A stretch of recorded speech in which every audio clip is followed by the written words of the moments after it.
श्रीमद्भागवतम स्कंद 3 अध्याय 27 प्रकृति का ज्ञान श्लोक संख्या 27। यदा एवं अध्यात्मरतः कालेन बहुजन्मना सर्वत्र जातवैराग्यः आब्रह्मभुवनात् मुनिः यदेवमध्यात्मरतः कालेन बहुजन्मना सर्वत्र जातवैराग्य आब्रह्मभुवनान् मुनिः यदेवमध्यात्मरतः कालेन बहुजन्मना सर्वत्र जातवैराग्य आब्रह्मभुवनान् मुनिः यदेवाध्यात्मरतः कालेन बहुजन्मना सर्वत्र जातवैराग्य आब्रह्मभुवनान् मुनिः। अनुवाद तथा तात्पर्य श्री श्रीमद् अभय चरणारविंद भक्ति वेदांत स्वामी श्री रूपाद के द्वारा। मनुष्य जब इस तरह अनेकानेक वर्षों तथा अनेक जन्मों तक भक्ति एवं आत्म साक्षात्कार में लगा रहता है तो उसे किसी भी लोक में, यहाँ तक कि सर्वोच्च लोक ब्रह्मलोक में भी भोग से पूर्ण वृत्ति हो जाती है और उसमें चेतना पूर्णतया विकसित हो जाती है। तात्पर्य: भगवान की भक्ति में लगा रहने वाला कोई भी व्यक्ति भक्त कहलाता है, किंतु शुद्ध भक्तों एवं मिश्रित भक्तों में अंतर है। मिश्रित भक्त आध्यात्मिक लाभ के लिए भक्ति करता है, जिससे वह सच्चिदानंद रूप भगवान के दिव्य धाम में शाश्वत रूप से बना रहे। जब भक्त पूर्णतया शुद्ध नहीं होता तो वह संसार में भगवान से भौतिक लाभ की कामना करता है, जो भौतिक दुखों से छुटकारे के रूप में होता है, या फिर भगवान और जीवात्मा के संबंध में ज्ञान की उन्नति चाहता है, या परमेश्वर के वास्तविक स्वरूप का ज्ञान प्राप्त करना चाहता है। जब मनुष्य इन स्थितियों से ऊपर उठ जाता है तो वह शुद्ध भक्त कहलाता है। वह भगवान की सेवा किसी भौतिक लाभ के लिए या कि परमेश्वर को समझने के लिए नहीं करता। उसकी एकमात्र रुचि इसी में रहती है कि वह भगवान से प्रेम करे और स्वतः ही वह उन्हें प्रसन्न करने में लग जाता है। शुद्ध भक्ति का सर्वोत्तम उदाहरण वृंदावन की गोपियाँ हैं। वे कृष्ण को जानने में उतनी रुचि नहीं रखती जितनी कि उनसे प्रेम करने में। प्रेम का यह पद ही भक्ति की शुद्ध अवस्था है। जब तक मनुष्य भक्ति की शुद्ध अवस्था तक ऊपर नहीं उठ जाता, उसमें उच्चतर भौतिक स्थिति प्राप्त करने की प्रवृत्ति बनी रहती है। मिश्रित भक्त की इच्छा रहती है कि वह ब्रह्मलोक जैसे किसी उच्चतर लोक में दीर्घ काल तक सुखी जीवन का आनंद प्राप्त करे। ये भौतिक इच्छाएं हैं, किंतु चूंकि मिश्रित भक्त भगवान की सेवा में लगा रहता है, अतः अनेक जन्म तक भौतिक सुख भोगने के बाद अंत में उसमें कृष्ण भक्ति उत्पन्न होती है। इस कृष्ण भावनावत का लक्षण यह है कि वह किसी प्रकार के भौतिक उच्च जीवन में रुचि नहीं लेता, यहाँ तक कि वह ब्रह्मा जी जैसा पुरुष भी नहीं बनना चाहता। ओम अज्ञानतिमिरान्धस्य ज्ञानाञ्जनशलाकया चक्षुरुन्मीलितं तस्मै श्री गुरुवे नमः। श्री चैतन्य मनोभीष्टं स्थापितं येन भूतले स्वयं रूपकथामह्यं ददाति शुभदान्तिकं। वन्देऽहं श्रीगुरो श्रीयुतः पदकमलं श्रीगुरून् वैष्णवांश्च श्रीरूपं साग्रजातं सहगण रघुनाथान्वितं तं सजीवं साद्वैतं सावधूतं परिजनसहितं कृष्णचैतन्यदेवं श्रीराधाकृष्णपादान् सहगण ललिता श्रीविशाखान्वितांश्च। जय श्री कृष्ण चैतन्य प्रभु नित्यानंद श्री अद्वैत गदाधर श्रीवासादि गौर भक्तवृंद। हरे कृष्णा कृष्ण कृष्ण हरे हरे, हरे राम राम राम हरे हरे। यदेव अध्यात्मरतः कालेन बहुजन्मना सर्वत्र जात वैराग्य आब्रह्म भुवनान् मुनिः। भगवान कपिल माता देवहूति को उनके प्रश्नों के उत्तर में भक्ति की विधि का वर्णन कर रहे हैं कि किस प्रकार से एक व्यक्ति इस भौतिक प्रकृति से पूर्ण रूप से मुक्त हो सकता है। तो 21वें श्लोक से भगवान कपिल ने वर्णन किया क्या वर्णन किया कि अगर कोई तीव्रे न मई भक्त्या च श्रुत संभ्रतया चिरम, अगर दीर्घ काल तक तीव्र रूप से कोई मेरी भक्ति में लगा रहेगा तो क्या होगा, उससे धीरे धीरे ये प्रकृति के मोह से, माया से छूट पाना इसी अवस्था में केवल संभव हो सकता है। फिर बाद में आगे भी बहुत सारे श्लोकों में ज्ञान उसको प्राप्त करना चाहिए, दृढ़ वैराग्य के रूप में विरक्ति के माध्यम से पूरा वर्णन किया। और यहाँ पर इस श्लोक में भगवान कपिल कैसे ऐसे निरंतर इस प्रकार से भक्ति में लगे रहने से पूर्ण रूप से उसमें जो मूल उसकी चेतना है, कृष्ण चेतना, उसका यहाँ पर विकास हो जाता है, तो उसके परिणाम स्वरूप क्या है, वो फिर किसी भी वस्तु से आकर्षित नहीं होता ना। यहाँ पर बताया जा रहा है कि जब ये पूर्ण चेतना, पूर्ण कृष्ण हनोत्मत अर्थात कृष्ण प्रेम उसको जब प्राप्त हो गया इस प्रकार से अनेक जन्मों तक भक्ति की विधि में लगे रहने से, तो एकमात्र फिर वो भगवान से केवल प्रेम करना ही चाहता है। उसके अलावा ब्रह्मा तक, ब्रह्मा का पद या अलग अलग प्रकार की मुक्ति, वो सब भी वो नहीं चाहता।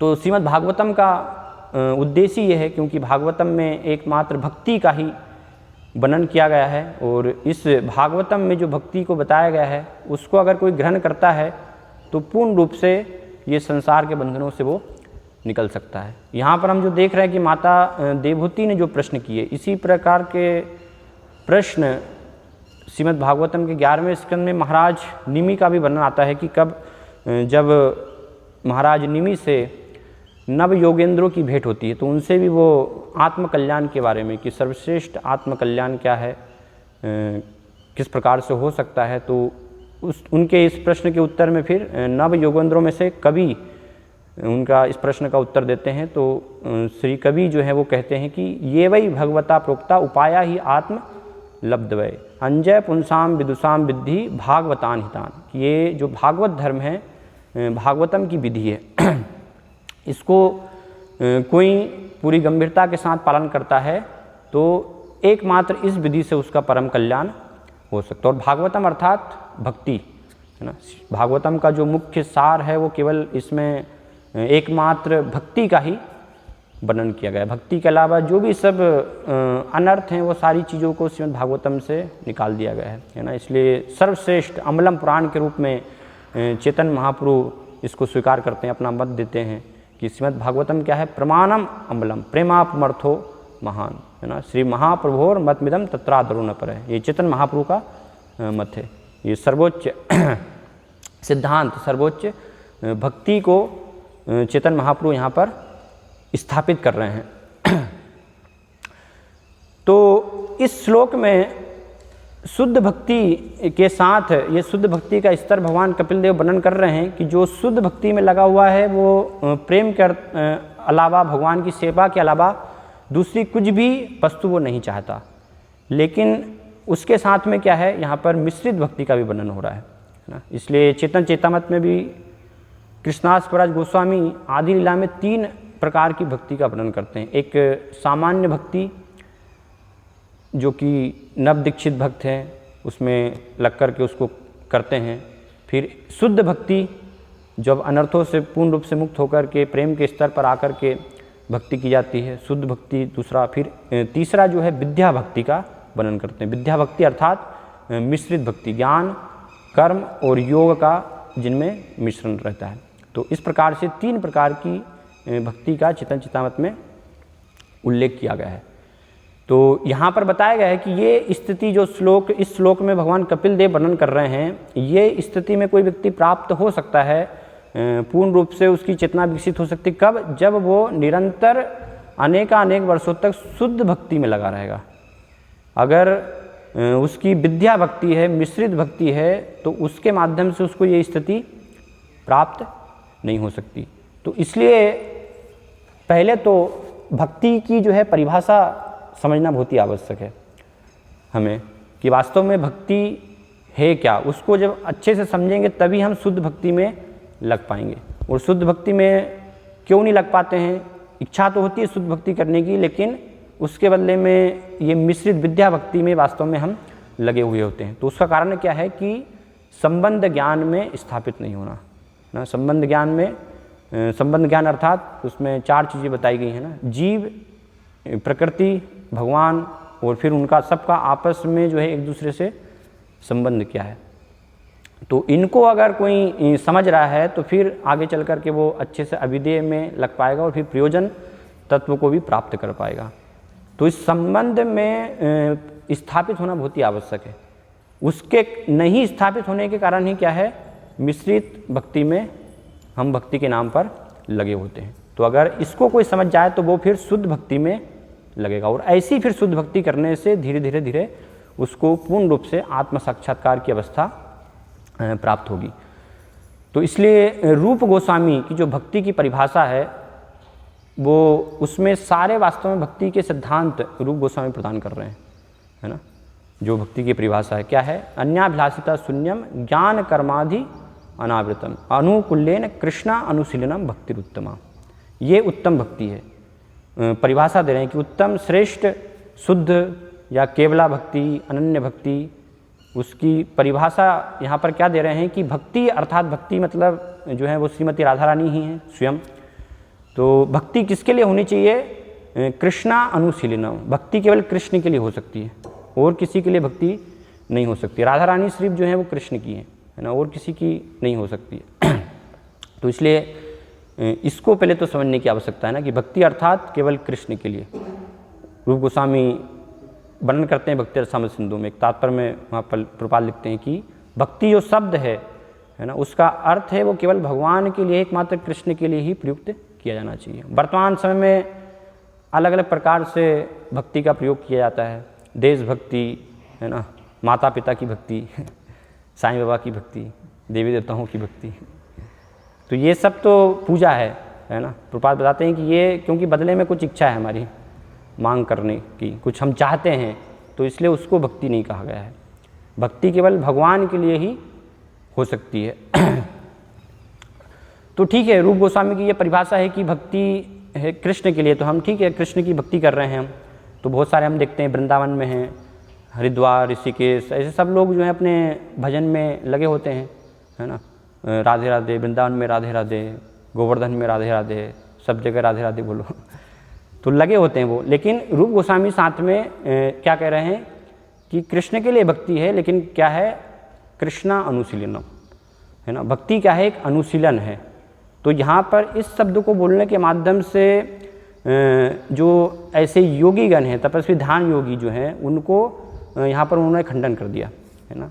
उनके विचार को निरस्त कर दिया, क्योंकि बहुत सारा उनका विचार होता है ठीक है कृष्ण की भक्ति करना है तो हम अकेले रह करके, अकेले जा कर के और ऐसी जगह में अपना भजन कर रहे हैं, है ना। लेकिन खाली भजन करना वो भक्ति नहीं है। इसलिए प्रपाद भक्ति शब्द जो है वो आता है भज धातु से, है ना। उसका अर्थ है यहाँ पर अनुशीलन, अर्थात कुछ जो है करना, कुछ क्रिया कृष्ण के लिए। तो रूप गोस्वामी ये अनुशीलन के माध्यम से यहाँ पर उन्होंने जो है इनको हटा दिया कि भक्ति ऐसा नहीं सब वृंदावन में और किसी धाम में, किसी तीर्थ में जाकर के बस हम बैठ गए हैं, अपने भजन में लीन हैं, तो वो भक्ति नहीं। उससे तो फिर हम बाद में भोग में फंस जाएंगे। और देखते भी हम लोग जो है भोग में लिप्त हो जाते हैं, है ना। भजन कर रहे हैं लेकिन बहुत सारी स्त्रियां भी जो हैं फिर साथ में से बाबाओं के पास होती हैं। तो इसलिए यहाँ पर बताया कि भक्ति मतलब कुछ जो है कृष्ण की भक्ति करना है, लेकिन अनुशीलन करना है, कृष्ण को कुछ सेवा करनी कृष्ण के लिए, है ना, जिससे कि कृष्ण प्रसन्न हो। इसलिए बताया कृष्णार्थे अखिल चेष्टा, है ना, प्रयास इस प्रकार से करना। तो प्रयास कैसा होना चाहिए, कोई ये भी कह सकता है ठीक है मैं कृष्ण के लिए कुछ करूँगा, लेकिन मन से कर सकता है वो, तो उसको फिर भक्ति नहीं कहा जाएगा। इसलिए अनु शब्द है यहाँ पर, है ना। अनु शब्द का अर्थ है परंपरा के आधार पर, कि परंपरा के माध्यम से वो कुछ क्रिया होनी चाहिए, सेवा होनी चाहिए, जो भी हम भगवान के लिए कार्य कर रहे हैं। मन से करेंगे तो उसको फिर भक्ति नहीं है। इसलिए बताया गया श्रुति स्मृति पुराणादि पंचरात्र विधिम बिना एकांत की हरे भक्ति रुत्पाता है विकल्पते, कि ये शास्त्रों के आधार पर, परंपरा के आधार पर अगर भक्ति नहीं है तो वो क्या है, केवल समाज में उससे उत्पात होता है, किसी का आत्मकल्याण उससे नहीं हो सकता। तो इसलिए रूप गोस्वामी वर्णन कर रहे हैं कि अनुशीलन है भक्ति एक, कृष्ण के लिए हमें कुछ करना है, लेकिन किस प्रकार से करना है, मन से नहीं करना है, परंपरा के आधार पर, शास्त्रों के आधार पर करना है। और यहाँ पर समझाते हैं रूप गोस्वामी कि यहाँ पर आनु है वास्तव में, अनुकूल्येन कृष्ण अनुशीलनम। तो उसका अर्थ बताते हैं कि इच्छा जो है वो एकमात्र एक भक्त की होनी चाहिए, केवल कृष्ण को संतुष्ट करने की। मतलब जो भी हम क्रियाएं कर रहे हैं तो इस प्रकार से भक्त का आचार व्यवहार, उसकी क्रिया होनी चाहिए कि भगवान को उससे आनंद प्राप्त हो, है ना। यहाँ पर दो बातें इसमें बता रहे हैं रूप गोस्वामी की, भगवान प्रसन्न भी होना चाहिए उसके कार्यों से, और साथ में भगवान को प्रसन्नता देने की भावना भी होनी चाहिए। दोनों बहुत महत्वपूर्ण है।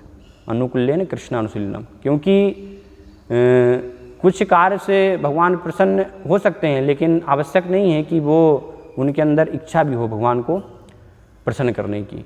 जैसे जब भगवान मथुरा जाते हैं तो वहाँ पर चाणूर है, मुष्टिक है, तो युद्ध लड़ रहे हैं भगवान, तो युद्ध लड़ने में आनंद आ रहा है, भगवान को प्रसन्नता प्राप्त हो रही है, लेकिन चाणूर और मुष्टिक जो है उनकी वो सब इच्छा नहीं है भगवान को प्रसन्न करने की। वास्तव में भगवान को मारना चाहते हैं, वो द्वेष भाव से भगवान का वध करना चाहते हैं। तो कृष्ण प्रसन्न हो सकते हैं किसी के कार्यों से, लेकिन साथ में इच्छा भी निहित होनी चाहिए भगवान को प्रसन्न करने की। अगर दोनों चीज़ें नहीं हैं तो फिर वो वास्तव में कृष्णा अनुशीलनम नहीं हुआ अनुकूल भाव से। तो अनुकूल रूप से होनी चाहिए, है ना। इच्छा भी निहित होनी चाहिए, भक्ति की इच्छा भी, तब भगवान उसको फिर क्रिया के रूप में, सेवा के रूप में स्वीकार करते हैं।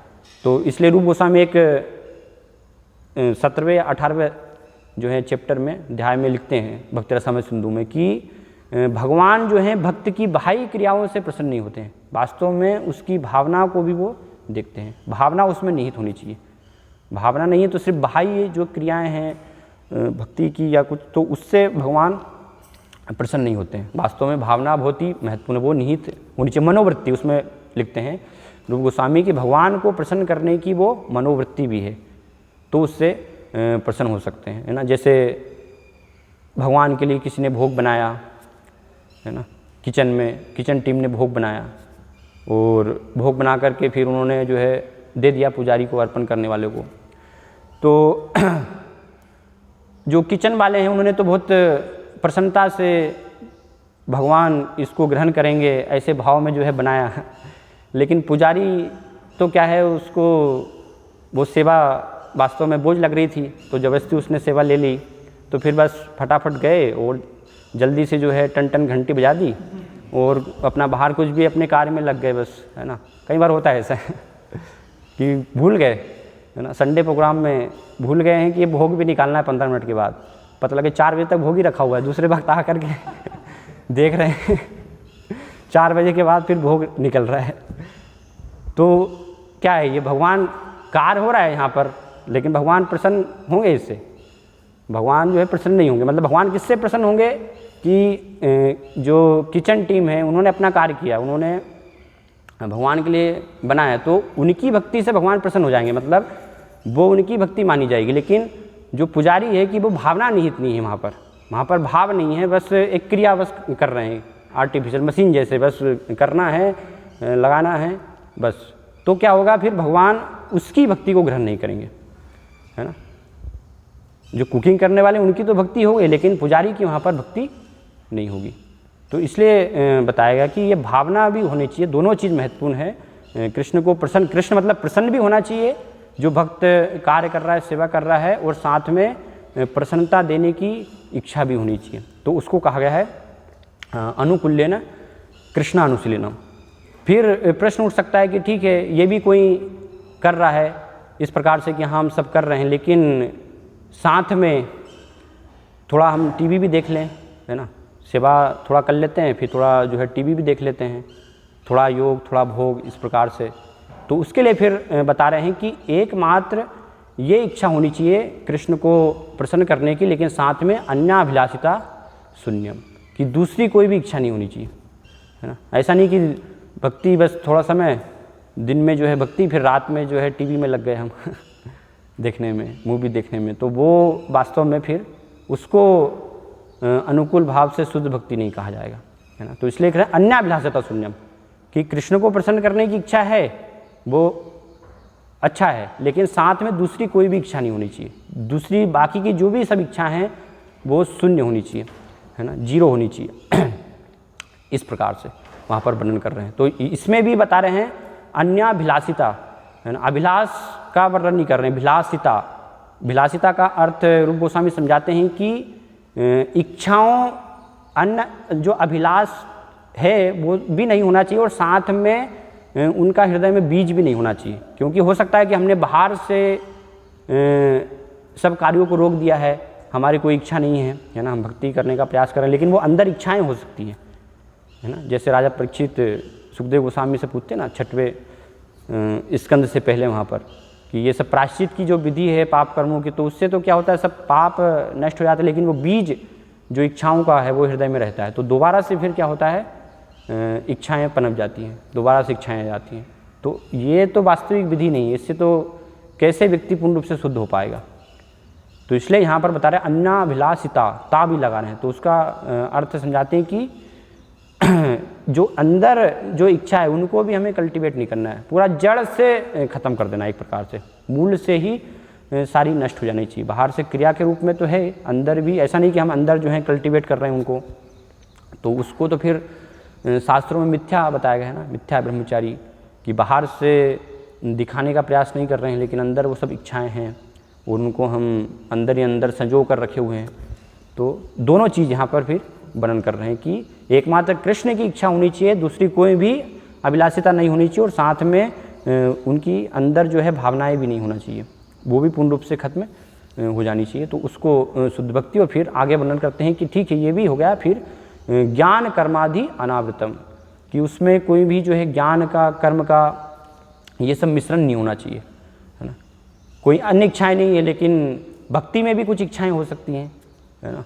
ठीक है, भगवान हम आपकी जो है भक्ति कर रहे हैं, लेकिन थोड़ा स्वास्थ्य अच्छा रखिएगा, तो क्या है आपकी सेवा भी कर पाएंगे। स्वास्थ्य अच्छा रहेगा तो फिर थोड़ा सा क्या लैपटॉप भी मिल जाएगा तो आपकी अच्छे से सेवा हो जाएगी, है ना। तो थोड़ा एक लैपटॉप की भी व्यवस्था जो है करवा दीजिएगा। फिर एक कार भी अगर हो जाएगी, क्योंकि क्या मंदिर बहुत दूर है, आने में समय बहुत लग जाता है, पहुँच नहीं पाते, भक्ति नहीं कर पाते। तो एक कार की अगर व्यवस्था हो जाए तो क्या सब परिवार जो है जा पाएंगे, भक्ति कर पाएंगे अच्छे से।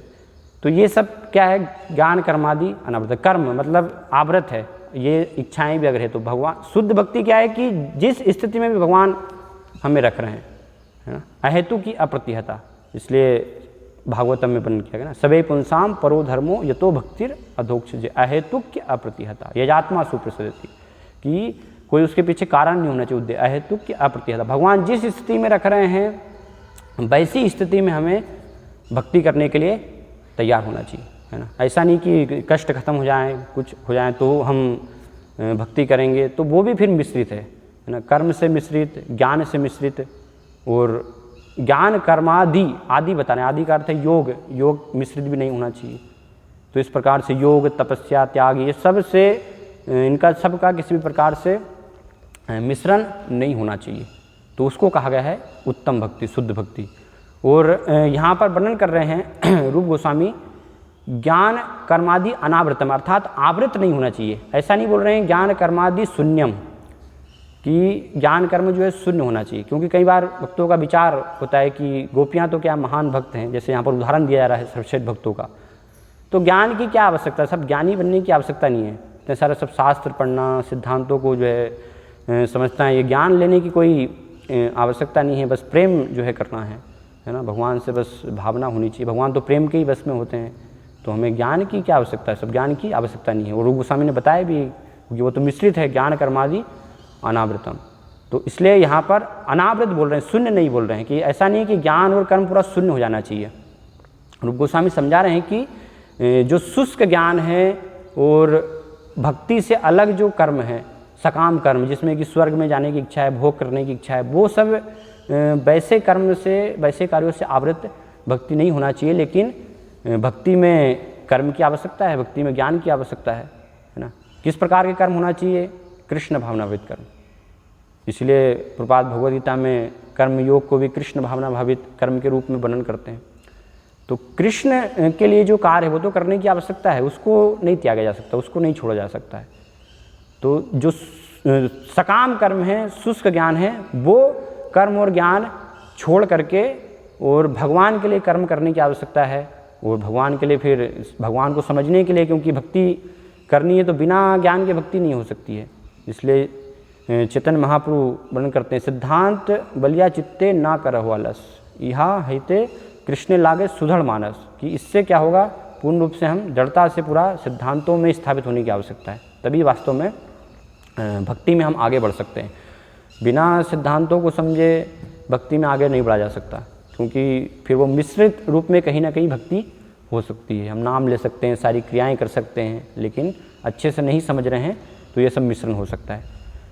तो इसलिए यहाँ पर बताया जा रहा है कि शुष्क ज्ञान और सकाम कर्म की इच्छा को, उन कार्यों को त्याग करके और भक्ति के जो कर्म हैं उनको स्वीकार करना है, क्योंकि उनके बिना संभव नहीं है भक्ति में आगे बढ़ पाना, और भक्ति के लिए ज्ञान लेने की आवश्यकता है। तो इसलिए पूरा शून्य नहीं होना चाहिए, ऐसा नहीं कि ज्ञान और कर्म पूरा शून्य होगा। तो इस प्रकार से ये भावना के माध्यम से रूप गोस्वामी बता रहे हैं कि इस भावना में जब हम जो रूप गोस्वामी परिभाषा दे रहे हैं, इस इच्छा के साथ अनेक वर्षों तक भगवान कपिल यहाँ पर बता रहे हैं, है ना। ऐसा नहीं कि कर्म मिश्रित सब मिश्रित भक्ति कर रहे हैं, भौतिक इच्छाएं भी हैं तो उससे हम धीरे धीरे शुद्ध हो जाएंगे और भगवान का प्रेम प्राप्त कर लेंगे, उससे प्रेम प्राप्त नहीं होगा, है ना। ऐसी शुद्ध भावना से जब निरंतर हम भक्ति करते रहेंगे तो धीरे धीरे उससे वास्तव में हमारा हृदय शुद्ध होगा और हम इस स्तर पर पहुँच पाएंगे, जब तीव्रता से, पूरी तीव्रता के साथ, ये शुद्ध इच्छा के साथ हम भगवान की भक्ति में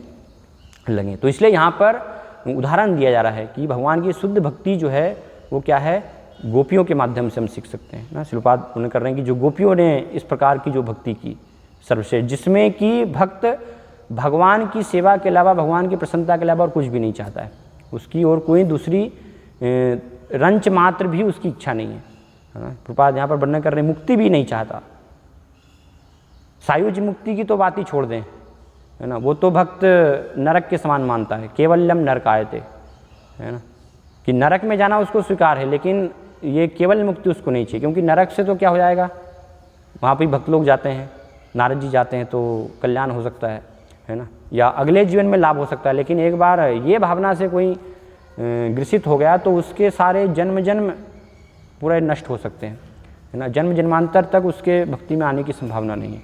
तो इसलिए नरक से भी ऐसी मुक्ति को निकृष्ट बताया गया है, केवल मुक्ति। और दूसरी प्रकार की मुक्तियाँ भी जो सारूप्य है, सालोक्य है, सामीप्य है, साष्टी है, 4 प्रकार की, वो मुक्तियाँ भी भक्त नहीं चाहते हैं, है ना। भक्त केवल एकमात्र, इसलिए चेतन महाप्रभु वर्णन करते हैं ना, न धनम न जनम न सुंदरीम जगता कविताम बा जगदीश कामय मम जन्मनि जन्मनीश्वरे भवतात भक्ति रहे तु की तुई, मुझे धन जन सुंदरी ये सब भी नहीं चाहिए, मुक्ति भी नहीं चाहिए, है ना। तो सभी प्रकार की मुक्तियों का वर्णन कर रहे हैं, एकमात्र बस आपकी सेवा, आपकी प्रसन्नता, आपको मैं प्रसन्न करना चाहता हूँ, है ना, कि आप किसमें प्रसन्न होंगे। तो वो यहाँ पर उसका सर्वश्रेष्ठ उदाहरण क्या है, भगवान को किस प्रकार से प्रसन्न किया जाए, गोपियों का यहाँ पर उदाहरण वर्णन किया जा रहा है कि गोपियों की जो भक्ति है, जो उनकी इच्छा है वो एकमात्र केवल कृष्ण के लिए ही है और उनकी कोई दूसरी इच्छा नहीं, केवल कृष्ण को संतुष्ट करने की। तो बहुत ही प्रसिद्ध वर्णन आता है, कहानी है ना, कि जिससे गोपियों की ये शुद्ध भक्ति, वास्तविक भक्ति प्रकट होती है। कि एक बार जब भगवान द्वारिका में थे, वहाँ पर भगवान कृष्ण के सिर में दर्द होने लगा, है ना। तो नारद जी को बोले भगवान कि इसका कुछ उपाय करो। लीला है, भगवान गोपियों की सर्वश्रेष्ठता दिखाना चाहते हैं कि उनकी वास्तव में भक्ति ये क्या है, उनका भक्ति का स्तर। तो कैसे ठीक हो सकता है, नारद जी ने तो पूछा, भगवान ने बताया कि अगर भक्तों की चरण रज प्राप्त हो तो आप वैष्णवों की, भक्तों की चरण रज लेकर के आइए, उसको लगाने से वो ठीक हो जाएगा। तो प्रपाद ये स्टोरी जो है सुनाते हैं कथा, तो कुछ एक उनकी शिष्या जो हैं उन्होंने कुछ पेंटिंग ऐसी ही बनाई थी, वाह। तो उसमें एक पेंटिंग भगवान की कि भगवान ऐसे सिर पकड़े हुए ऐसी बनाई और प्रपात को दिखाई। प्रपात ने अलग अलग पिक्चर सब देखी और ये भी देखी, बोले ये क्या है। तो बोले प्रपात आपने वो कथा बताई थी कि भगवान को सिर दर्द हो रहा है तो इसलिए ये बताई। तो बोले नहीं, ये इसको हटा दो, क्योंकि भगवान को कभी भी जो है सिर दर्द नहीं हो सकता है भगवान को सिर दर्द कैसे हो सकता है, वो तो लीला है भगवान की, है ना। तो उन्होंने इस प्रकार से बनाई थी। तो यहाँ पर मतलब है कि भगवान को सिर दर्द नहीं हो सकता, लेकिन भगवान गोपियों की श्रेष्ठता दिखाना चाहते हैं। तो नारद जी सब द्वारिका वासियों के पास जाते हैं और उनसे बोलते हैं कि आप सब अपनी जो है चरण रज दीजिए, लेकिन द्वारिकावासी तो ये स्वीकार ही नहीं करते हैं कि भगवान को सिरदर्द हो सकता है, क्योंकि वो तो जानते हैं ना कि भगवान है ये कृष्ण जो है, तो वो नहीं ये संभव ही नहीं है। इस प्रकार से फिर रानियों के पास जाते हैं तो रानियाँ बोलती कैसे, वो तो हमारे पति परमेश्वर हैं, स्वामी हैं, हमारी चरण रज उनको देंगे तो हमें तो नरक जाना पड़ेगा ये कैसे संभव है। हम उन चरण रज देना मतलब सिर पर, मतलब हमारे जो है पैर उनके सिर पर रखना, तो ये तो कैसे संभव है। तो रानियाँ कहती कि आप तो महान भक्त हैं, आप दीजिए है ना। तो नारद जी कहते नहीं, मैं भी कैसे दे सकता हूँ, मुझे भी नरक नहीं जाना है। तो इस प्रकार से फिर रानियाँ भी फिर ब्रह्मा जी के पास भी जाते हैं और शिव जी सबके पास, तो सारे ब्रह्मांड में सब जगह भक्तों के पास जाते हैं, लेकिन कोई भी इस प्रकार से देने के लिए तैयार नहीं होता है। तो फिर दोबारा से द्वारिका में लौट जाते हैं और कहते हैं कि सब जगह भक्तों के पास गया लेकिन कोई भी देने के लिए तैयार नहीं। तो भगवान ने पूछा कि क्या ब्रज भी गए थे आप, तो बोले नहीं ब्रज तो नहीं गया। तो एक बार ब्रज भी होकर के आइए, वहाँ पर देखिए गोपियों के पास जाइए, श्रीमती राधा रानी के पास जाइए। तो फिर नारद जी ब्रज में आते हैं, राधा रानी के पास आते हैं, तो उनसे बोलते हैं कि जब कृष्ण को सिरदर्द हो रहा है तो तुरंत वो पूछती हैं, है ना, कि क्या उसका उपाय, तुरंत उपाय बताइए पूरा उत्सुकता से। तो और बताते हैं कि रज अगर जो है उनके भक्तों की इस प्रकार से मिले तो तुरंत सब गोपियाँ राधा रानी बोलती ले जाइए आप, तुरंत जो है सिरदर्द दूर होना चाहिए, थोड़े भी रंच मात्र भी उनको समस्या नहीं होनी चाहिए। तो नारद जी कहते हैं कि आपको पता है ये आप देंगे तो नरक जाना पड़ेगा तो गोपियाँ कहती है कि कृष्ण के लिए भले हम जन्मों जन्मों तक नरक में भी रहने के लिए तैयार हैं, कष्ट भोगने के लिए भी तैयार है, लेकिन कृष्ण को थोड़ा सा भी कष्ट नहीं होना चाहिए। तो ये इससे सर्वोच्चता दिखाते हैं कि कैसे गोपियाँ वास्तव में अपना स्वार्थ कुछ भी वो नहीं देख रही हैं, हर स्थिति में कैसे भगवान की प्रसन्नता हो। और इसी प्रकार से एक और कथा सनातन गोस्वामी बृहद भागवतामृत में भी वर्णन करते हुए वहाँ पर ये सर्वोच्चता दिखाते हैं, जिसमें कि नारद जी कैसे भ्रमण करते करते एक बार प्रयागराज जाते हैं, प्रयागराज में ढूंढ रहे होते हैं वास्तव में कि भगवान का सर्वश्रेष्ठ कृपा पात्र कौन है, जो कि भगवान को सर्वश्रेष्ठ प्रिय हो। तो वहाँ पर एक ब्राह्मण को भगवान की भक्ति हुई करते हुए देखते हैं, तो उनसे पास जाकर के उनको बोलते हैं कि आप ही सर्वश्रेष्ठ कृपा पात्र हैं, लेकिन वो कहते हैं कि मैं तो कुछ भी नहीं हूँ, दक्षिण देश में जाइए, वहाँ के जो राजा हैं वो मुझसे भी श्रेष्ठ भक्त हैं। फिर दक्षिण देश में जाते हैं राजा के पास, तो राजा कहते हैं मैं कुछ भी नहीं हूँ, मुझसे श्रेष्ठ तो देवता हैं। देवताओं के पास जाते हैं, देवता कहते हैं ब्रह्मा जी की भक्ति श्रेष्ठ है, हमारी तो कुछ भी नहीं है ना। इस प्रकार से इंद्र उनको बोलते हैं। फिर ब्रह्मा जी कहते हैं कि मुझसे भी श्रेष्ठ तो शिव जी भगवान को प्रिय हैं। तो शिव जी के पास जाते हैं, शिव जी कहते हैं कि नहीं मैं भी उतना प्रिय नहीं हूँ। प्रहलाद महाराज बहुत ज़्यादा प्रिय हैं, प्रहलाद महाराज। फिर प्रहलाद महाराज के बाद हनुमान जी, प्रहलाद महाराज कहते हैं मुझसे श्रेष्ठ तो हनुमान जी हैं, मतलब एक एक भक्त की श्रेष्ठता वहाँ पर दिखा रहे हैं। हनुमान जी के पास जाते हैं नारद जी, तो हनुमान जी कहते हैं कि जो पांडवगण हैं वो युधिष्ठिर महाराज वो सब मुझसे श्रेष्ठ हैं, है ना, उनकी भक्ति श्रेष्ठ है। पांडवों के पास जाते हैं, पांडव कहते हैं कि द्वारिकावासी सारे जो हैं श्रेष्ठ हैं, यादवगण। यादवों के पास जाते हैं, वो बताते हैं उद्धव जी श्रेष्ठ हैं। उसमें फिर रानियाँ के पास सभी जो हैं रानियाँ हैं, वो कहती है कि नहीं हम भी श्रेष्ठ नहीं। तो इस प्रकार से पूरा वृंदावन वासियों फिर ऐसे वहाँ पर पूरा वर्णन है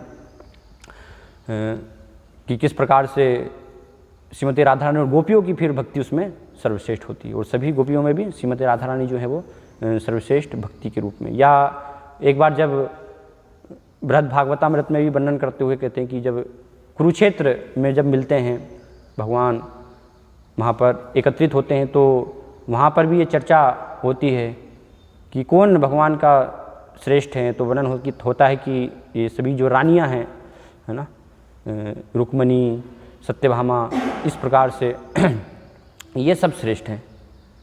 लेकिन सब रानियाँ कहती कि हम भगवान तो वास्तव में हमसे प्रेम करते ही नहीं हैं क्योंकि भगवान तो क्या है कि निरंतर हम देखते हैं कि द्वारिका में फिर वर्णन करती हैं रानियाँ कि जब भगवान द्वारिका में तो निरंतर अपने बिस्तर पर हैं, और वहाँ पर हे राधे, हे ललिते, है ना, हे विशाखा, हे तुंग विद्या, हे रंग देवी, इस प्रकार से सब नाम निरंतर लेते रहते हैं। हमारा नाम तो कभी लेते ही नहीं कि रुक्मणी, सत्यभामा ये सब नाम तो कभी भी उनके जीवा पर नहीं आता। निरंतर बस ये कौन राधा कौन है, ललिता कौन है, विशाखा कौन है, ये पता नहीं कौन से नाम लेते रहते हैं निरंतर, और आंसू बहाते रहते हैं, रोते रहते हैं, तो पूरा बिस्तर जो है पूरा तकिया गीला हो जाता है ना। इस प्रकार से पूरा रानियाँ वहाँ पर वर्णन करती हैं कि हमारा जो है प्रेम वास्तव में कुछ भी नहीं। और भगवान फिर बुलाते भी सबको, वहाँ पर लीला वर्णन करते हैं कि एक बार जो है सभी 16,108 रानियों को भगवान बुलाते हैं। उद्धव जी भी आते हैं, जिनको कि भगवान भागवतम में कह रहे हैं कि तुम्हारे समान कोई मुझे प्रिय नहीं है ना। ब्रह्मा जी भी, स्वयं लक्ष्मी जी भी, शिव जी भी, वो भी मुझे प्रिय नहीं जितने तुम उद्धव हो, है ना। वो भी वहाँ पर हैं और सबको फिर बोलते हैं। गोपियों की श्रेष्ठता भगवान स्वयं मतलब प्रमाणित करते हैं। शास्त्रों में तो इस घटना के माध्यम से तो है ही, भगवान खुद अपने वचनों के माध्यम से बता रहे हैं कि कैसे जो गोपियों की भक्ति है वो सर्वश्रेष्ठ है। तो वहाँ पर कारण उनको देते हैं, 2 कारण कि अगर गोपियाँ जो हैं मुझे पत्र में कहें लिखकर कि आप वृंदावन जाइए, तो मैं तुरंत आप सबको छोड़ के जो है तुरंत वृंदावन चला जाऊँगा। लेकिन उनकी महानता ये है कि वो उन्होंने अभी तक नहीं लिखा है, वो लिखेंगी नहीं क्योंकि वो अपना सुख नहीं चाहती वास्तव में, है ना, कि कृष्ण हमारे पास में हैं तो हमें आनंद होगा। वास्तव में वो देख रही हैं कि कृष्ण जो है मथुरा में है, यहाँ द्वारिका में हैं, वो द्वारिका में सब रानियाँ हैं, तो वो सुखी हैं वहाँ पर, है ना। तो वो बस मेरा सुख चाहती हैं, मेरी प्रसन्नता चाहती हैं, अपने लिए उनको कुछ भी वो नहीं चाहिए इस प्रकार से। तो इसलिए अभी तक भी उन्होंने नहीं लिखा। अगर वो लिख दें एक बार भी कि आप आ जाइए, तो मैं तुरंत वास्तव में चला जाऊँगा। लेकिन ये उनकी महानता है। और वर्णन है कि इतना विरह जो है गोपियों को था, लेकिन फिर भी वो प्राण त्याग नहीं कर सकती हैं, है ना।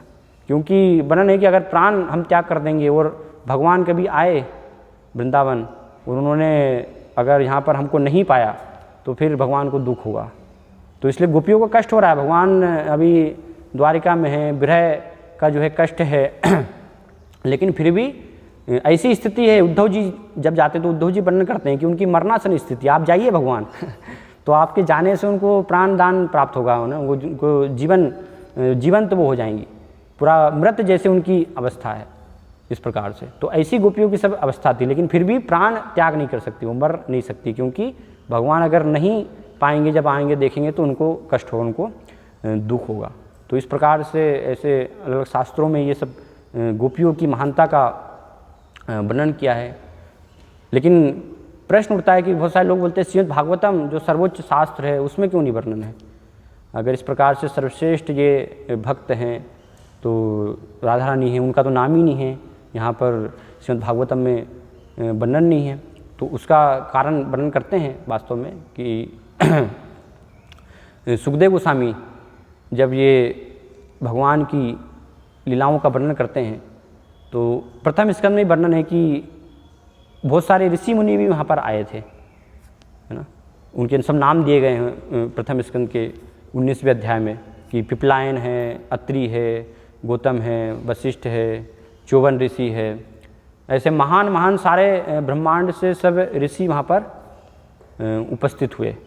तो वर्णन किया गया कि ऐसे जब महान, कई बार जैसे घर में हम देखते हैं कि घर में महान जब लोग आते हैं तो क्या होता है कि घर की जो स्त्रियां हैं वो और जो है घूंघट डाल लेती हैं। ऐसा नहीं कि वहाँ उनके सामने जो है घूंघट उठा देती हैं, है ना, और जो है घुमटा कर लेती हैं, अपने आप को से छुपा लेती हैं। तो ऐसे ऐसे महान सब ऋषि वो आए थे और उसमें वर्णन है कि बहुत सारे ज्ञानी भी थे, बहुत सारे योगी भी थे उस प्रकार से। तो सुखदेव गोस्वामी इसलिए क्या है वहाँ पर गोपियों का, राधा रानी का वर्णन नहीं करते हैं ना। ऐसे महान ऋषियों के सामने उनको जो है एक प्रकार से छुपा देते हैं। या दूसरी लीला है कि वो अगर सुखदेव गोस्वामी नाम लेते तो फिर वो ऐसे समाधि में चले जाते।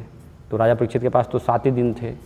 तो इस प्रकार से वर्णन किया गया है।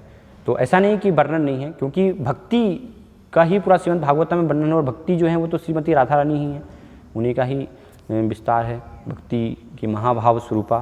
तो पूरा वास्तव में हर एक श्लोक में, हर एक शब्द में श्रीमद् भागवतम के उनका वर्णन है। ऐसा नहीं कि कहीं भी वर्णन नहीं है। वो जो महान भक्त परमहंस है ना, जो परमहंस जो होता है दूध में से और पानी मिला हुआ है तो उसमें से दूध को वो निकाल लेता है। तो ऐसे भक्त उसको देख सकते हैं।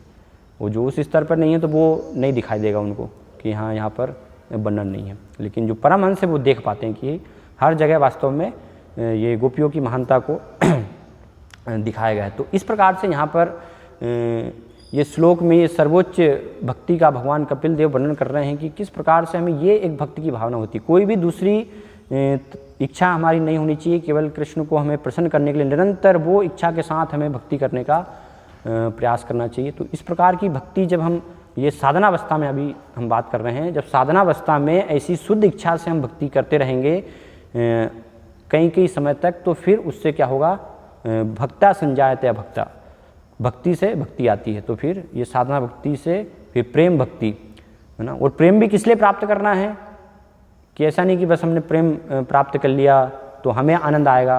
वास्तव में एक भक्त का उद्देश्य प्रेम क्यों प्राप्त करना चाहता है, क्योंकि प्रेम के माध्यम से फिर वास्तविक रूप से भगवान की वो सेवा कर पाएगा अच्छे से, है ना। अभी अनर्थों के साथ वो अच्छे से सेवा नहीं कर पा रहा है, तो प्रेम इसलिए वो प्राप्त करना चाहता है, अपनी मुक्ति के लिए नहीं, अपने कल्याण के लिए नहीं, है ना।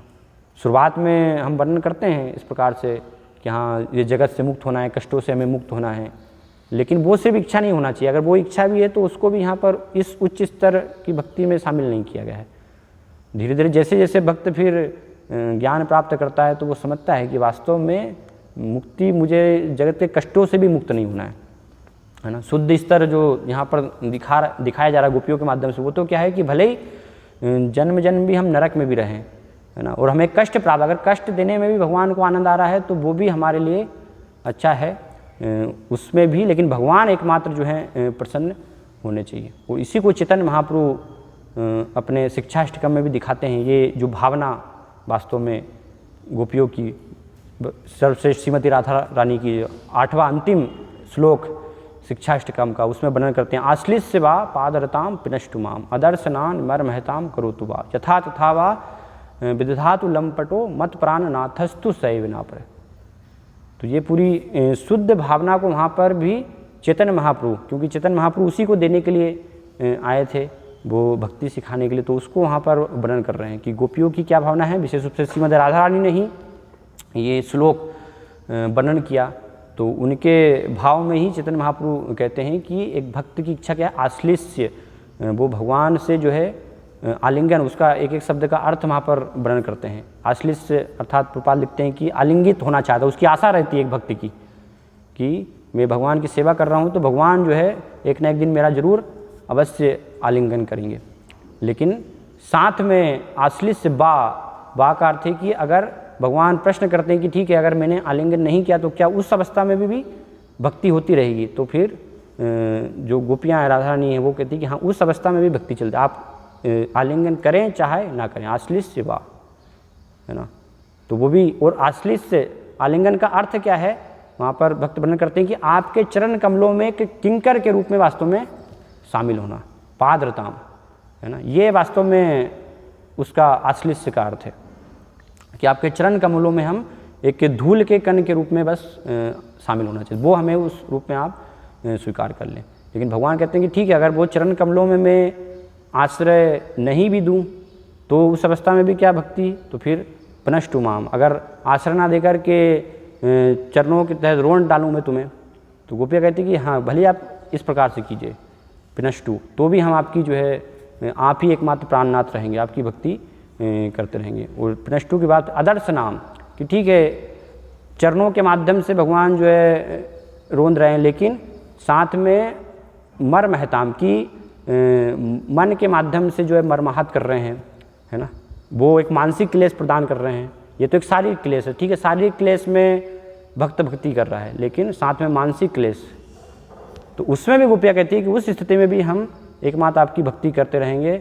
और फिर भगवान क्या कहते हैं वहाँ पर कि आप तो लंपट के समान हैं, भले आप लंपट की तरह क्यों ना व्यवहार करें, है ना। गोपियाँ वो स्तर को भी दिखा रही हैं कि लंपट अर्थात कि जो अपनी पत्नी को छोड़ करके भी और बहुत सारी स्त्रियों के साथ संग है, तो गोपियाँ कह रहे ठीक है कोई समस्या नहीं है, आप भले ही हमें महत्व नहीं दे रहे हैं। वो और ज़्यादा कितनी कठिन स्थिति है कि पत्नी है उपस्थित हैं, है ना, लेकिन उसको कोई महत्व नहीं दे रहे पति, और साथ में उनके सामने ही दूसरी स्त्री को प्रेम कर रहे हैं लेकिन उनको कोई महत्व नहीं दे रहे, तो कितना उसमें क्या हालत होगी। लेकिन ऐसी स्थिति में गोपियाँ बोल रहे ठीक है भले ही आप ऐसा व्यवहार कीजिए, तो भी आप ही एकमात्र हमारे प्राणनाथ रहेंगे। और फिर उसमें उदाहरण भी देते हैं कि कथा का शिलपात चैतन्य चेतावनी वर्णन किया गया कि कैसे एक स्त्री जो उनके पति कोढ़ रोग से पीड़ित होते हैं तो उनकी इच्छा होती है एक वेश्या का संग करने की।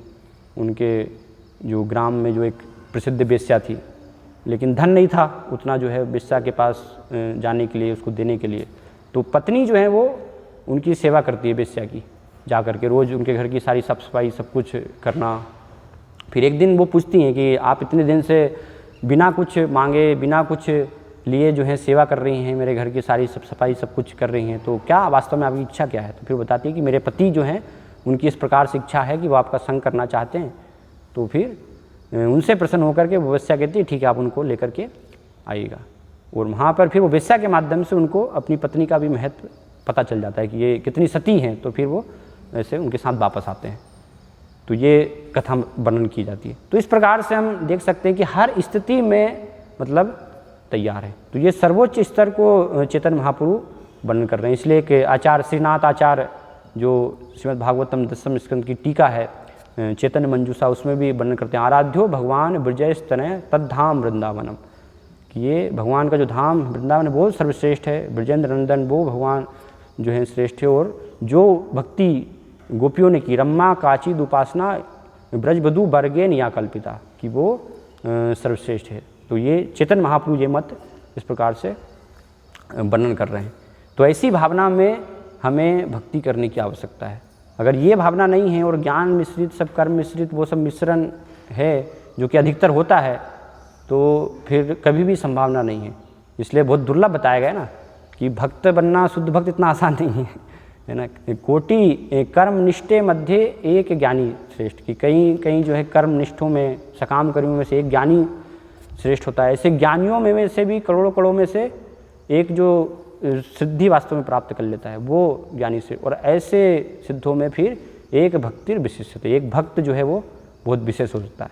इसलिए स महात्मा सुदुर्लभ है, वासुदेव सर्वमिति स महात्मा सुदुर्लभ है, कि ऐसा महात्मा बहुत ही दुर्लभ है। क्योंकि ये सब भावना के साथ भक्ति करना ऐसे स्तर में जो कि कठिन है ना। लेकिन गुरु वैष्णव भगवान की कृपा से है ना, वास्तविक हमारी इच्छा है तो वो सब हमें कृपा प्राप्त होती है और हम इस प्रकार से शुद्ध भक्ति में अपने आप को संलग्न कर सकते हैं, गोपियों का जो है अनुसरण करते हुए। तो फिर साधना भक्ति से, वेदी भक्ति से जो वास्तविक अवस्था है रागानुगा स्तर, वो वास्तव में फिर हमें सिद्धि का स्तर प्राप्त हो पाता है। हरे कृष्णा। कोई प्रश्न है? कुछ कमेंट पूछ सकते हैं।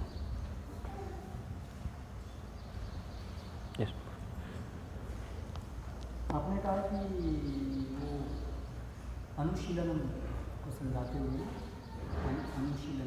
अनुशीलनम होता है कि ऐसा संभव है कि कृष्ण प्रसन्न है लेकिन जो भक्त है उसकी भावना नहीं है कृष्ण को प्रसन्न करने में, वो थोड़ा समझ नहीं आया कि क्या ऐसे संभव है कि कोई क्रिया हो रही है उसमें जो भक्त है या कोई व्यक्ति है उसकी कृष्ण को प्रसन्न करने की इच्छा नहीं है लेकिन कृष्ण प्रसन्न हो जाए, ऐसा संभव है? या उसका आशय ये है कि जो क्रियाएं हैं वो कृष्ण के द्वारा अनुमोदित हैं, क्रियाएं तो वो कर रहा है वो जो कृष्ण के द्वारा अनुमोदित हैं, तो जनरली वो क्रियाएं ऐसी हैं जिससे कृष्ण प्रसन्न होते हैं, किंतु क्योंकि उसकी भावना नहीं है प्रसन्न करने की, इसीलिए वो कृष्ण भी प्रसन्न नहीं होंगे और इसलिए वो अनुशीलन जी।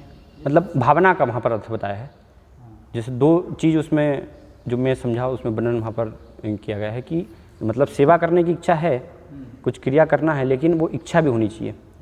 तो फिर दोनों से मतलब भगवान को फिर प्रसन्नता प्राप्त होगी। इसलिए उदाहरण भी था वहाँ पर कि इच्छा अगर नहीं है, हमारी भगवान की पूरी भावना नहीं है, खाली हम जो है ऐसे मशीन के जैसे कर रहे हैं, तो उसमें तो फिर भगवान वो प्रसन्न नहीं होंगे। वो चीज़ था मतलब जैसे चाणूर मुष्टिक युद्ध लड़ रहे हैं, मतलब वो एक क्रिया से भगवान को प्रसन्नता आनंद मिल रहा है, लेकिन वो उनकी इच्छा नहीं है, उनकी इच्छा निहित नहीं है। भगवान को प्रसन्नता हुई उससे, मतलब भगवान को वो क्रिया से आनंद मिल रहा है, हाँ, युद्ध लड़ने में, लेकिन मतलब वो भक्त नहीं, उनकी भक्ति नहीं कही जाएगी। मतलब समझाने का अर्थ है कि वो भक्ति के संदर्भ में कि इसको भक्ति नहीं कहा जाएगा। अगर भगवान प्रसन्न हो सकते हैं, हाँ, क्या भगवान प्रसन्न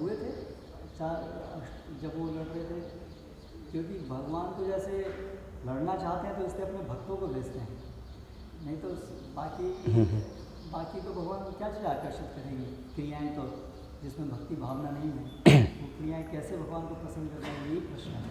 जैसा आपने उदाहरण दिया वो चाणूर वाला, तो क्या भगवान केवल क्योंकि वो लड़ रहे हैं लड़ाई में उनको उसमें आनंद आ रहा था, भले वो भावना नहीं थी? हाँ, मतलब इस प्रकार से वर्णन तो है, मतलब उसमें फिर वो गहराई में उसका डिटेल हो सकती है कुछ, शायद मुझे उसका उतना आइडिया नहीं है, लेकिन एक उससे जो है भगवान को मतलब समझाने का अर्थ वो है कि प्रसन्नता क्रिया से मतलब हो सकती है, लेकिन फिर भक्त की भक्ति नहीं होगी उसमें, जो है भक्त जो भावना अगर नहीं है तो उसको फिर भक्ति के रूप में, हाँ, उसमें नहीं माना जाएगा भक्ति। तो इसलिए दोनों वो समझाने का अर्थ था कि दोनों चीज़ होनी चाहिए, मतलब कुछ कार्य भी हम कर रहे हैं, क्रिया भी कर रहे हैं, भक्ति ऐसा खाली से बैठना नहीं है, और वो क्रिया कर रहे हैं लेकिन भावना भी उसमें नहीं थे, तो दोनों से फिर भगवान वास्तव में प्रसन्न होंगे इस प्रकार से। भगवान कहते हैं कि ना मुझे वेद अध्ययन से जीता जा सकता है, ना मुझे तपस्या से जीता, भगवान को तो कोई भी ये सब क्रियाएं जो है वो आकर्षित नहीं कर सकती, तो केवल क्रियाएं कैसे भगवान को आनंद पहुंचा सकती हैं, यही प्रश्न। हाँ, मतलब यहाँ पर भक्ति में क्रिया की बात हो रही है, यहाँ पर जो अनुशीलन जब बोल रहे हैं तो वो भक्ति के लिए हमें भगवान के लिए कुछ करना है, भगवान के लिए कुछ सेवा करने की बात हो रही है, तो उस सेवा में अगर लेकिन भावना नहीं है, हम सेवा कर रहे हैं, हाँ हाँ हाँ, भक्त की तरफ से भी उसकी भावना नहीं है तो वो उसकी भक्ति नहीं कहलाएगी, उसमें कोई डाउट नहीं। यस। प्रश्न है क्या ऐसे किसी भी एक्ट से जिसमें करने वाले के अंदर भक्ति भावना नहीं है तो क्या भगवान उससे प्रसन्न हो? मतलब हर क्रिया से तो नहीं हम बोल सकते कि हर क्रिया, कोई मान लीजिए कुछ योग कर रहा तपस्या है तो हर क्रिया से तो उसमें इस प्रकार से वर्णन नहीं है, हर क्रिया से मतलब वो देखने की आवश्यकता है फिर कि कौन सी क्रिया से, हर क्रिया में नहीं होंगे भगवान प्रसन्न। फिर एक और था ये, जैसे ये है ज्ञान कर्मादि अनावृतम, इसमें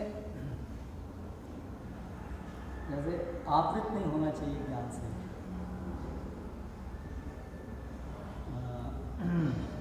यानी कि ज्ञान थोड़ा हो लेकिन आवृत उसको नहीं करे, तो थोड़ा ज्ञान का अर्थ क्या है? तो क्या उसका ये अर्थ है कि जो भक्ति का ज्ञान है, भगवान को मान लीजिए, भगवान का गुणगान, भगवान के गुण क्या है, भगवान को कर्म, ये जो ज्ञान है, तो इस जैसे मैं समझा आपने बता रहे थे कि ये ज्ञान तो होना चाहिए लेकिन शुष्क ज्ञान नहीं होना चाहिए। यस। तो ये जो ज्ञान है भगवान के विषय में ज्ञान, इससे तो कभी भी भक्ति आवृत्त होने का चांस है ही नहीं, इसलिए उसको क्यों कहा जाएगा कि ज्ञान से आवृत्त नहीं होनी चाहिए, क्योंकि उससे तो कोई उसकी तो कोई शंका ही नहीं है कि उससे कभी ज्ञान आवृत्त हो सकता है। तो ये जो ज्ञान की जो बात हो रही है वो तो ज्ञान की बात हो रही है जिसमें कि आत्मज्ञान, आत्मा देह और आत्मा के अंदर भेद करना है, जो जनरली एक मुक्ति पथ के लिए, मुक्ति प्राप्त करने के लिए एक आवश्यक ज्ञान है। तो भक्ति के अंदर ये ज्ञान भी एक सपोर्ट की तरह से हेल्प कर सकता है, लेकिन वो आवृत होने की संभावना यदि उसको लक्ष्य मान लिया जाए उस ज्ञान को, अगर केवल सपोर्ट की तरह से वो रह रहा है, जैसे भक्तगण भी चिंतन करते हैं हम शरीर नहीं है, हम आत्मा है, तो ये जो ज्ञान है ये अपने आप में भक्ति ज्ञान नहीं है, क्योंकि भक्ति ज्ञान तो कभी आवृत करने की उसकी संभावना ही नहीं है, तो जितना हो उतना वो तो भक्ति ही है, वो तो ये है। तो मैं इसको ऐसा समझा था कि जो ज्ञान है वो आत्मा संबंधी ज्ञान, आत्मा को समझना, देह इस तत्व को समझना, ये जनरली भक्ति के प्राथमिक अंग नहीं कहे जाते, ये तो ज्ञान मार्ग के अंग कहे जाते हैं। इवन ये ज्ञान मार्ग के अंगों की भी थोड़ी मात्रा में होना वो शुद्ध भक्ति से बाहर नहीं करेगा, जब तक ये शुद्ध भक्ति के मार्ग में केवल एक सपोर्ट के लिए कर रहे हैं, क्योंकि जब तक हम इस जगत में हैं तब तक हमें इस प्रकार से कुछ ज्ञान की जो कैसे ये जगत जो है दुखालयम है इसको समझने की आवश्यकता रहती है, लेकिन अगर हम इस ज्ञान को ही परम लक्ष्य मान लें या उससे फिर हम लीन होने के लिए प्रयास करें तो वो आवृत कर देगा जी।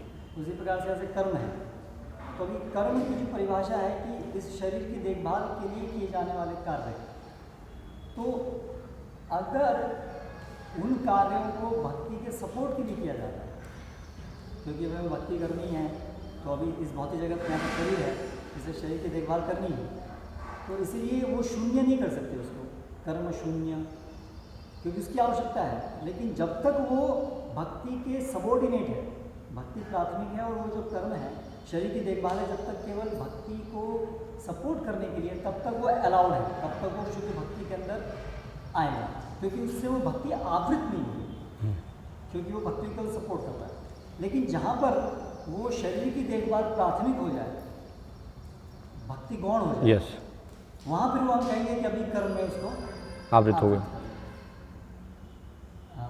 तो ये एक ऐसा Yes. ये इसका मतलब शुष्क ज्ञान तो है ही नहीं, इवन जो शुष्क ज्ञान के लिए जो अवयव है उसके आत्मा को जानना, वो भी कुछ हद तक एक्सेप्टेबल है।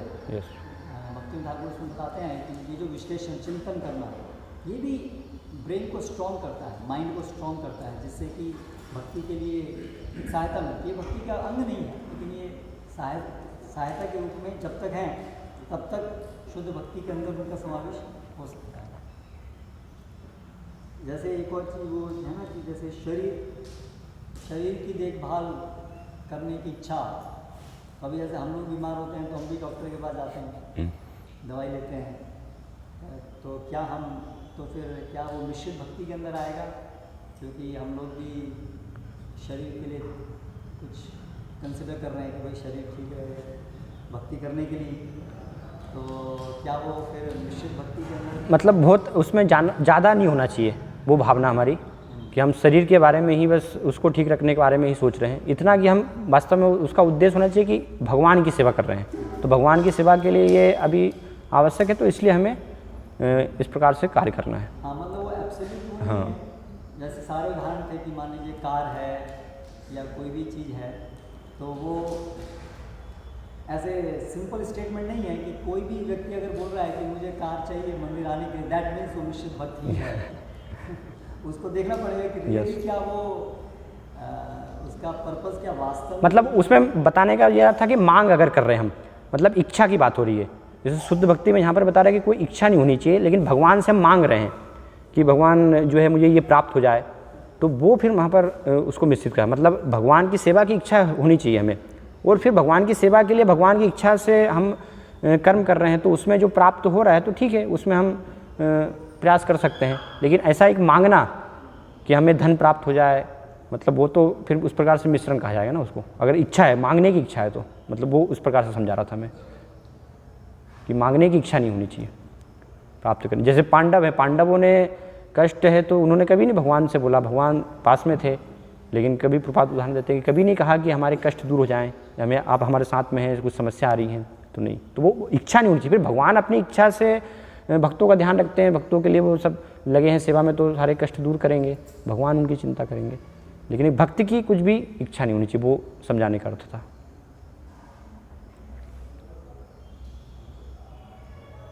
हाँ, इच्छा, लेकिन जैसे अभी हम प्रयास कर रहे हैं कुछ, मान लीजिए अपने शरीर को ठीक रखने का प्रयास कर रहे हैं, तो वो इच्छा के अंदर नहीं आएगा।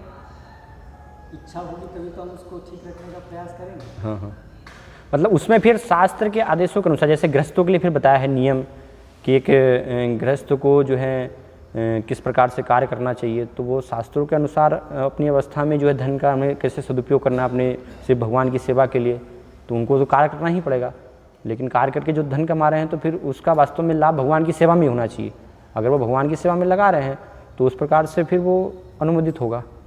मतलब वो चीज़ है है। कि हाँ, उसका वास्तविक हेतु केवल कृष्ण प्रसन्नता होनी चाहिए, कि उसकी आड़ में कह रहे हैं हम हाँ, रूप से कि भगवान आपकी सेवा के लिए कर रहे हैं, लेकिन अंतर में अपना भी भोग की इच्छा है। तो वो चीज़ आप कह रहे हैं, वो फिर अन्य अभिलाषा। Yes yes. एक और चीज़ जी, और किसी का प्रश्न है? नहीं, मुझे लगा। हाँ यस।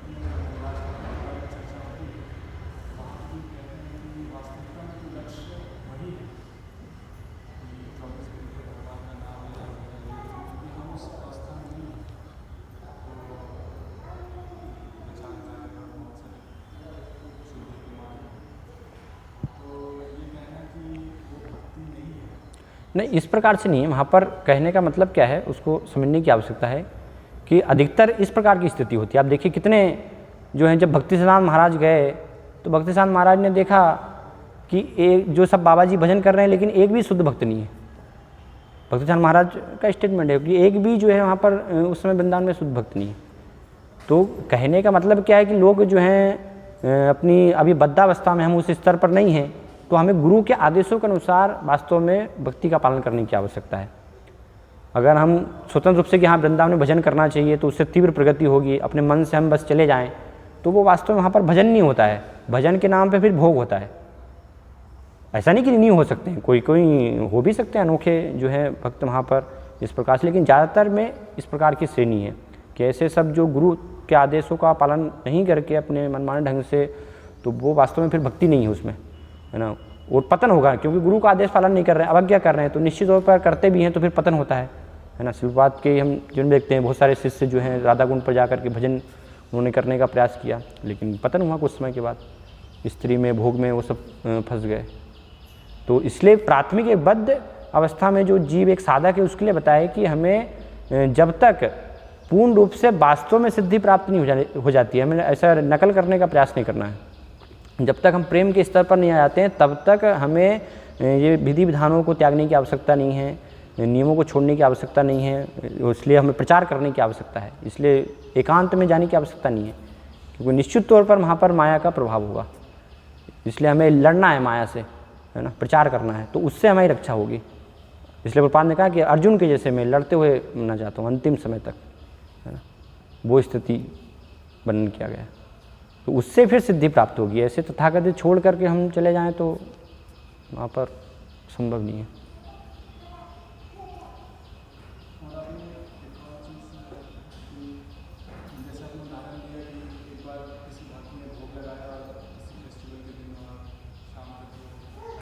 हाँ,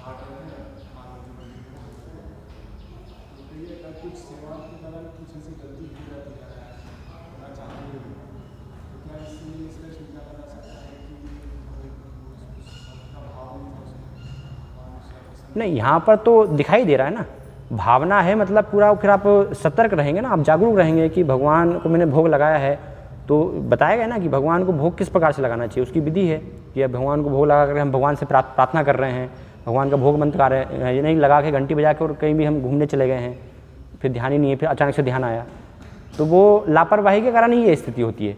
अगर हम जागरूक हैं तो भगवान ही फिर बुद्धि देंगे ना कि हाँ मुझे 15 मिनट में जो है भोग निकालना है, वहाँ सफाई करनी है, पूरा जो विधि है सात पंचरात में जो विधि बताई गई है, तो उसके अनुसार वो जागरूक रहने की तो आवश्यकता है। जागरूक नहीं है मतलब वो लापरवाही कर रहा है, आलसी कर रहा है, वो आलस्य हो रही है उसके माध्यम से, तो वो संभावना है, इसलिए वो स्वीकार नहीं किया जाएगा। वो शुद्ध भक्ति में फिर उसको नहीं लेंगे ना भगवान, इसलिए वो भक्ति के मार्ग में है तो ठीक है, उस प्रकार से फिर भगवान ग्रहण करेंगे।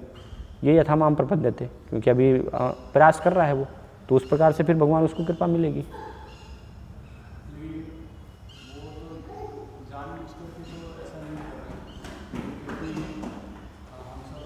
नहीं, जानबूझ करके जागरूक हम नहीं हैं, सतर्क नहीं हैं कोई कार्य में, तो इसका अर्थ है कि हम आलस्य कर रहे हैं ना, तो उसको अज्ञानता नहीं कहा जाएगा कि आप जो है वो सतर्क जानबूझकर ज्ञान लेने का वैसा करने का प्रयास क्यों नहीं कर रहे हैं। वो आलस्य दिखाता है ना कि हम उसको छोड़ना नहीं चाह रहे हैं, उसको ऐसा नहीं बस कहा जाएगा कि हाँ उसको तो अज्ञानता है, पता ही नहीं, वो तो जानबूझकर नहीं कर रहा है।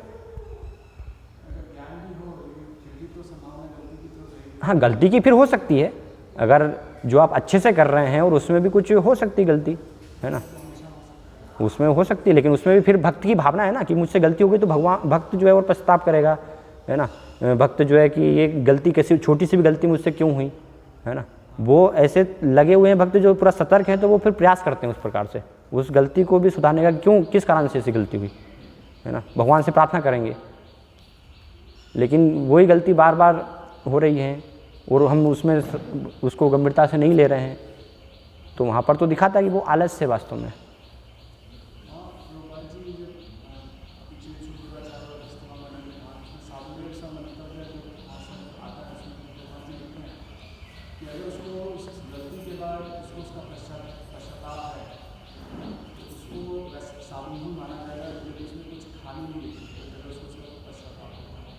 नहीं तो हम कहाँ कह रहे हैं कि यहाँ पर वो भक्ति से आउट हो गया बिल्कुल, भक्ति में तो है ही ना, वो भक्ति में तो है, ऐसा नहीं कि भक्त नहीं है, लेकिन साधना अवस्था में है, वो प्रयास कर रहा है, तो ऐसा नहीं कि वो भक्ति में नहीं है इस प्रकार। लेकिन शुद्ध भक्ति तो नहीं कहा जाएगा ना इसको, अगर ऐसी लापरवाही हो रही तो हम कहेंगे ये शुद्ध भक्ति है। शुद्ध भक्तों से तो कैसे गलती हो सकती है, लापरवाही ऐसे कैसे कर सकते हैं, तो वो तो फिर शुद्ध भक्ति नहीं हुई ना। मतलब प्रयास कर रहे हैं, अभी भक्ति हम करना चाहते हैं, वैसा हम करना चाहते हैं, शुद्ध भक्ति नहीं कर रहे हैं अभी हम शुद्ध भक्ति करने के लिए जो प्रयास कर रहे हैं कि हम धीरे धीरे शुद्ध भक्ति के उस स्तर पर आए, भगवान की उस प्रकार से भक्ति कर पाएँ, तो हम अभी रास्ते पर हैं, मार्ग पर हैं हम, तो वो हमें समझना है। एक चीज़ हो सकती है जी, जब हम कहते हैं शुद्ध भक्ति, उत्तम भक्ति, टेक्निकली हाँ, वो अन्याभिलाषा शून्य, यस, तो जो साधक भक्त है वो भी शुद्ध भक्ति है, क्योंकि शुद्ध भक्ति के अंदर साधना भक्ति है, भाव भक्ति है और प्रेम भक्ति है।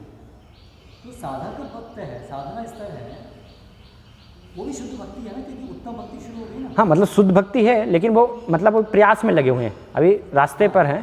जब हम हाँ, ऐसा स्टेटमेंट बोलते हैं कि वो शुद्ध भक्त नहीं है, तो क्या वो मिश्रित भक्त है? देखिए, अनर्थ निवृत्ति जो है वो तो शुद्ध भक्ति के मार्ग में यस, आदो श्रद्धा तथा साधु संगाता भजन क्रिया अनर्थ निवृत्ति स्यात्, तो अनर्थ निवृत्ति बीच में आएगी। शुद्ध भक्ति स्टार्ट हो गई, आदो श्रद्धा वहाँ से प्रवेश हो गया शुद्ध भक्ति, इसका मतलब है कि उसके अंदर अनर्थ है, करेक्ट, तभी तो अनर्थ निवृत्ति की बात आई। और वो भी बताया कि अनर्थ निवृत्ति की स्टेज में भी सारे अनर्थ नहीं खत्म होते हैं, चलते रहते हैं। तो मतलब ये कि अनर्थ हो सकते हैं, फिर भी वो उत्तम भक्ति कर रहा है। लेकिन जो आप कह रहे हैं वो है भाव भक्ति, जिसके अंदर उसके अंदर अभी शुद्ध भक्ति के अंदर ही सिद्ध अवस्था, हाँ, भाव प्रेम के स्तर पर, यस, प्रेम के स्तर पर तो शुद्ध भक्त है, but he is in the साधक स्टेज, उसकी अभी मैच्योरिटी नहीं है। ये यस, इसी में ही जैसे ये था जन्म मृत्यु के चक्र से निकलने की इच्छा होना, जैसे अभी हम सब करते हैं, तो हम तो प्रभुपाद की बाबा यस मेटेरियल वर्ल्ड जो है वो दुखालयम है, और भगवद गीता के अंदर ये बात बताई है, दुखालयम है और सब पूरा ये है। तो अगर हम ये विचार करें कि इस प्रकार का विचार आना और इसकी वजह से भक्ति करना कि भगवान इस जगत से हमको निकलना है, अभी हमें आपकी शरण में आना है, तो फिर ये शुद्ध भक्ति नहीं है, क्योंकि नहीं, शुद्ध भक्ति है उसमें, लेकिन स्तर है ना, शुद्ध भक्ति में फिर अलग अलग स्तर हैं। तो सर्वोच्च स्तर चैतन्य महाप्रभु दिखाते हैं कि उसमें सर्वोच्च स्तर में तो क्या है कि भक्त मुक्ति भी नहीं चाहता, भगवान के धाम जाना भी नहीं चाहता, वो तो जहाँ भी जो स्थिति में भी है, कीट जन्म हो यथा त्वा दास, लेकिन आपकी सेवा बस मैं संलग्न रहूँ। लेकिन वो मुक्ति कामना नहीं है, जन्म मृत्यु के चक्र से निकलना की इच्छा, क्योंकि भगवान हाँ, मतलब भक्ति ही है, भक्ति है, वो मुक्ति कामना नहीं। देखिए, जब कोई व्यक्ति जन्म मृत्यु के चक्र से निकल करके भगवान हम तो बस ये हम तो साहित्य मुक्ति, तो वो मुक्ति कामना कहलाएगी। जन्म मृत्यु से निकलकर हम आपकी सेवा में स्थित होना चाहते हैं, वो मुक्ति कामना नहीं है। वो तो हमारी कॉन्स्टिट्यूशनल पोजीशन है कि हम जन्म मृत्यु के चक्र में अपनी वजह से नहीं रहे, आपकी इच्छा से हम जन्म मृत्यु में रहे, आपकी सेवा में, उसमें कोई प्रॉब्लम नहीं है। लेकिन जब हम जो भी साधक भक्त भी जो बात कर रहा है, जन्म मृत्यु में हम नहीं रहे, आउट ऑफ इग्नोरेंस, अज्ञानता के कारण हम जन्म मृत्यु में नहीं रहे। स्टार्टिंग से हमारे को क्लियर है कि आपकी इच्छा से भी हम इस भौतिक जगत में आए, तो उसमें कोई प्रॉब्लम नहीं है। लेकिन अभी हम यहाँ पर किस लिए हैं? अपनी अज्ञानता की वजह से, वो हमें नहीं चाहिए, इसलिए उसको मुक्ति कामना नहीं कहेंगे, वो तो भक्ति के ही अंतर्गत है। वो विधि भक्ति के का स्तर है, जिसमें हमें शास्त्रों के नियम अभयम प्राप्त करने के लिए कि जन्म मृत्यु, लेकिन अभय केवल प्राप्त करना ही उद्देश्य नहीं होता है। ये समझ होती है कि actually we are not meant to live in this world. In this world मतलब जहाँ पर भगवान की भक्ति नहीं है, वो हमारा कॉन्स्टिट्यूशनल पोजीशन नहीं है, इसलिए हम उससे निकलना चाहते हैं। इसलिए वो एग्जैक्टली मुक्ति कामना नहीं है, क्योंकि हम उससे निकल कर कहाँ जाना चाहते हैं? भगवान की सेवा में जाना चाहते हैं। लेकिन अगर भगवान की सेवा में नहीं जा करके बस मुक्त हो जाए, तो वो कहेगी मुक्ति, हाँ, क्योंकि नहीं तो क्या होगा, एक ये फीलिंग आएगी, तो जन्म मृत्यु के जिससे निकलना है इस संसार से, ये बात जो है ये भी नहीं होनी चाहिए, ये विचार भी नहीं होना चाहिए। तो फिर तो भक्ति आरंभ कैसे होगी? क्योंकि विधि भक्ति तो आरंभ यहीं से होती है कि yes we are suffering because of forgetting Krishna.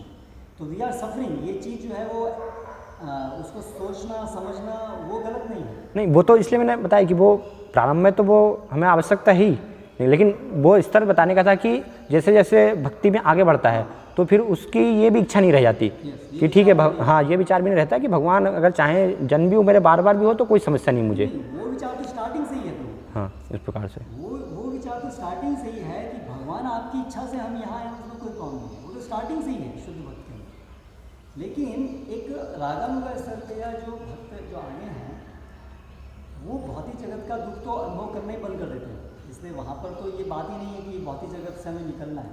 उनका जो प्रेरणा मिलती है उनको कि भगवान की सेवा, भगवान को प्रसन्न देख करके उनको पसंद होकर दैट्स इट, वो अपने को भूल जाते हैं कि हमारा दुख क्या है। तो वो एक अलग स्तर है। लेकिन बिगिनिंग से ही शुद्ध भक्त बिगिनिंग से ही ये तो जानता है और ये प्रार्थना करता है कि यदि आपकी इच्छा से आप हमें यहाँ भेजो, मन मना जन मने जन मनीश्वरे, तो ये तो साधक भक्त के लिए भी ये है ये विचार। तो वो ये इस बात को तो जानता है कि आपकी इच्छा से हम आए भले, लेकिन अपनी इच्छा से हम यहाँ नहीं रहे अज्ञान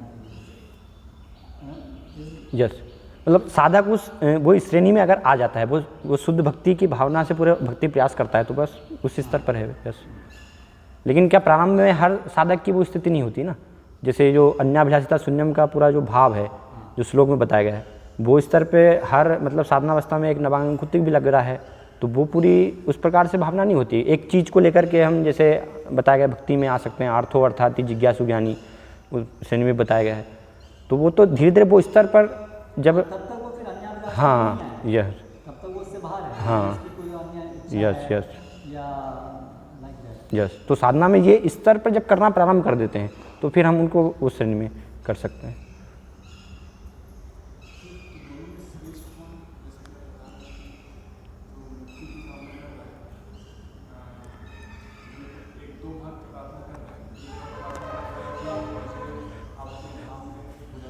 समय पूरा ठीक टाइम हो गया, फिर बाद में चर्चा कर सकते हैं। श्रीमद् भागवतम की जय, श्रील प्रभुपाद की जय।